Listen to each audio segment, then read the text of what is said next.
कहानियाँ जिंदगी के साथ रचती भी हैं और बसती भी हैं। नमस्कार दोस्तों, आज की कहानी का शीर्षक है मायका। सुहानी अपने माता पिता की इकलौती बेटी थी।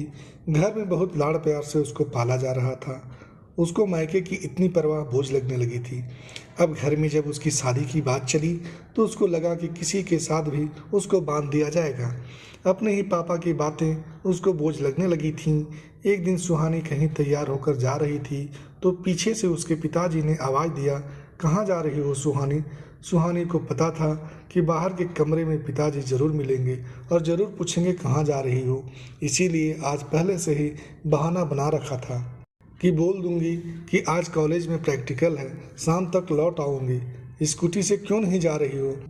सुहानी चिल्ला के बोली कि क्या आप भी पिताजी, मैं स्कूटी ले जाती हूँ तो भी सवाल करते हैं, न ले जाओ तब भी सवाल करते हैं। आज रविवार है, कॉलेज बंद रहता है, इसीलिए स्टैंड भी बंद रहेगा। मैं प्रैक्टिकल में ध्यान दूंगी या स्कूटी पर, आप ही बताइए। टैक्सी से चली जाऊंगी। सुहानी के पिताजी पास आए और आकर प्यार से सिर सहलाकर बोला, जाओ बेटा, मैं कहाँ रोकता हूँ तुम्हें, पैदल जाओ या स्कूटी से, लेकिन बेटा चिंता लगी रहती है तो घर जल्दी आ जाना। सुहानी अपने आप में ही बोलते हुए बाहर निकल रही थी। अरे राम, एक झूठ छिपाने को 1000 झूठ बोलना पड़ा। पापा को लड़कों से दोस्ती करना बिल्कुल पसंद नहीं थी। वो तो अपने घर के हर बगीचे में लगे फूल की बहुत हिफाजत करते हैं, फिर मैं तो उनकी बेटी हूँ, करे भी क्यों ना। अभी अचानक से 1 हफ्ते पहले 2 महीने की छुट्टी लेकर घर आए हैं। उनके हिसाब से भले घर की लड़कियों को बहकाने के लिए दोस्ती यारी बनी है। उस माँ बाप को गोली मार देनी चाहिए जो अपनी लड़कियों के ऊपर नज़र नहीं रख पाते। उनसे पार पाना मुश्किल था, लेकिन सुहानी भी क्या कम थी। उनकी इतनी शक्ति के बाद भी एक लड़के से दोस्ती कर भी लेती है और उसके साथ शादी के सपने भी देखने लगी थी। किसी तरह घर से निकलकर समुद्र के किनारे, जहां उसका दोस्त विपुल उसका इंतजार कर रहा था, मिलने चल दी। बड़ी तेजी से कदम बढ़ाती हुई उसकी तरफ चल दी। सुहाने के दिल और दिमाग में बस विपुल ही था। उसके ही ख्यालों में हर पल उसका मन खोया हुआ रहता था। विपुल उसको शुरू में अच्छा नहीं लगा। पहले दिन जब उसने अपनी गाड़ी उसकी स्कूटी से टकराई थी, तब मारे गुस्से के चप्पल से उसे पीट दिया था। वहाँ खड़े कुछ और लोगों ने भी उसको और ज़्यादा पीट दिया। अगले दिन उस स्थान पर पहुँचते ही सारी घटना सुहानी की आंखों के सामने आ गई। गुस्से से पागल होकर वह आज कॉलेज गई थी। आज अगर वह दिख गया होता तो उसको अपने स्कूटी से कुचल डालती। सुहानी बड़बड़ाती हुई अपने कॉलेज में चली गई। मन उसका आसान तो बहुत था, लेकिन बिना मन के घर चली आई थी। अचानक से 1 महीने बाद विपुल सुहानी के कॉलेज के बाहर दिख गया था। उसके दोनों हाथ पर प्लास्टर चढ़ा था, उसकी नज़रें झुकी हुई थी और विपुल शर्मिंदा होकर सुहानी के पास आकर माफ़ी मांगते हुए बोला, मुझे माफ़ कर दीजिए। सुहानी गुस्से में एक नज़र देखकर घूरती हुई कॉलेज के अंदर चली गई। सुहानी का पढ़ाई में मन नहीं लगा। शाम को भी विपुल फिर से उसी जगह पर वैसे ही दिखा, लेकिन सुहानी उसको नज़रअंदाज करते हुए वहाँ से चली गई। यह सिलसिला काफ़ी दिनों तक चलता रहा, जब तक कि सुहानी अपनी स्कूटी को खड़ा करके उसके पास नहीं चली गई और गुस्से में विपुल से बोली, क्या चाहते हो तुम? हाथ की तरह पैर भी तोड़वाना चाहते हो क्या? यहाँ मेरी जैसे सैकड़ों लड़कियाँ हैं, सब मिलकर मारने लगी ना तो इस दुनिया से ही चले जाओगे। बताओ अब क्या इरादा है तुम्हारा? मैं आपसे माफ़ी मांगना चाहता हूँ, लेकिन लगता है मेरे गुनाह माफ़ी लायक नहीं।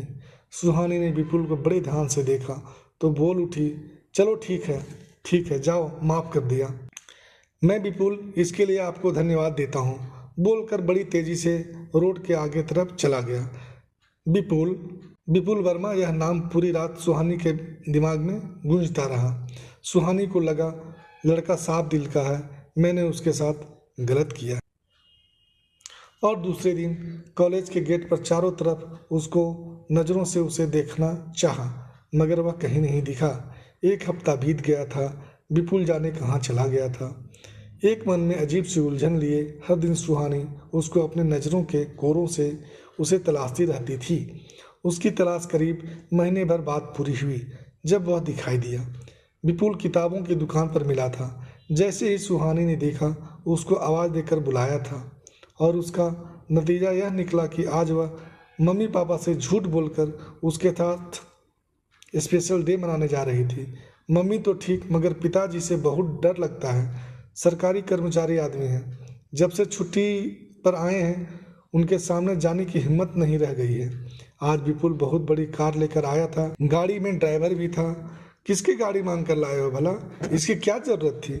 सुहानी, आज का दिन मेरी जिंदगी का बहुत बड़ा दिन है। यह कार अपनी है। आज की पार्टी हम दूसरे शहर में मनाएंगे। वहाँ के सबसे महंगे होटल, सबके शानदार तरीके से मनाएंगे, विपुल ने बोला।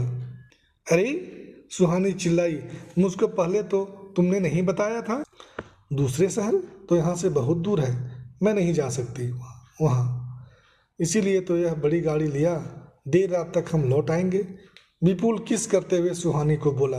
अरे सुहानी, जिस सहेली से मिलने का बहाना बनाकर तुम आई हो उसे बीमार बना दो ना, सिंपल है।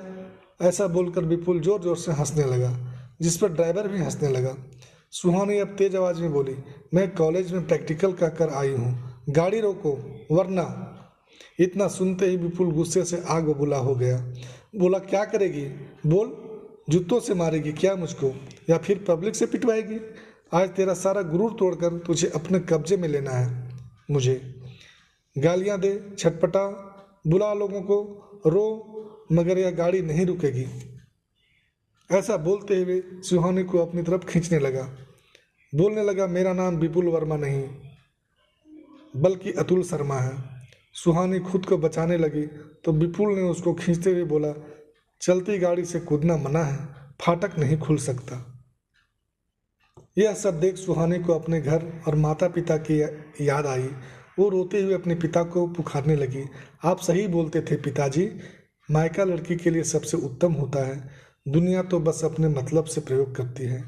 और जोर से कहकर चिल्लाने लगी, मुझे बचा लो पापा, मेरे पिताजी तुम्हें नहीं छोड़ेंगे। नहीं, तुम उन्हें नहीं जानते, वो तुम्हारे किए की सजा वह तुम्हें जरूर देंगे। विपुल के बाल खींचते हुए सुहानी चिल्ला रही थी, खूब जानते हैं हम तुम्हारे पिताजी को, अधिकारी हैं वह। और सुन लो, यह तुम उन्हीं के किए का फल भुगतने जा रही हो। तेरी गंदी वीडियो पूरे भारत में वायरल करना है मुझको। यह सब देख सुन सुहानी को तो जैसे बेहोशी सी आ गई। अभी वह कुछ सोचती समझती तब तक 2 गाड़ियां रास्ता रोककर खड़ी हो गई। उन गाड़ियों से उतरकर कई लोग कार के पास आ गए। उनको देख सुहानी और डर गई। उसने समझा कि यह सभी लोग विपुल के साथी हैं। लेकिन जब विपुल ने उनसे पूछा, तुम लोग कौन हो, मेरा रास्ता रोककर क्यों खड़े हो? पहले तुम सब बाहर निकलो, हमें गाड़ी चेक करनी है। उन लोगों ने कहा, हम शरीफ लोग हैं, यह बहन है हमारी, इसकी तबीयत खराब है, इसे अस्पताल ले जा रहे हैं। वैसे मामला क्या है, कौन है आप लोग? विपुल डरते हुए बोल रहा था। हम नारकोटिक्स विभाग से हैं। हमें सूचना मिली है कि किसी कार से ड्रग्स की बहुत बड़ी खेप जा रही है। मरीज को अंदर रहने दो, तुम दोनों बाहर आकर गाड़ी चेक करने में हमारा सहयोग करो। थोड़ा सा ना नुकुर करने के बाद ड्राइवर और विपुल नीचे उतर गए।